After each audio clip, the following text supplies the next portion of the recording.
একজন নারী, শোনেন, একজন নারী বনু কাইনুকার বাজারে গিয়েছিলেন তার প্রয়োজনে। ইহুদি তার শ্লীলতাহানি করেছে, তার সতর খুলে দিয়েছিল একজন ইহুদি। এটা দেখে একজন মুসলিম ভাই সেখানে থাকতে না পারে ওই ইহুদির গর্দান নামিয়ে দেয়। এই ইস্যুকে কেন্দ্র করে ইহুদিরা মিলে ওই ভাইকে শহীদ করে।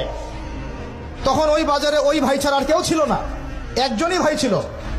এরপরে এই মামলা আসলো নবীর দরবারে সাল্লাল্লাহু আলাইহি ওয়াসাল্লাম। এটা মদিনার ঘটনা। নবী সাল্লাল্লাহু আলাইহি ওয়াসাল্লাম ওই সাহাবীকে তো দোষারোপ করেনই নাই, ওই সাহাবীকে দোষারোপ করেন নাই, বরং নিজে বর্ম পরে অন্য সাহাবীদেরকে বলেছেন তোমরা বের হও, আমরা বনু কাইনুকা আক্রমণ করবো, ওকে এখান থেকে বের করে দেবো। একজন দিনী বোনের ইজ্জতের বদলা নেওয়ার জন্য পুরো বনু কাইনুকার ইহুদিদের সাথে যুদ্ধ হয়েছে। আর আমাদের বোনরা স্বেচ্ছায় ইজ্জত বিলি দিচ্ছ।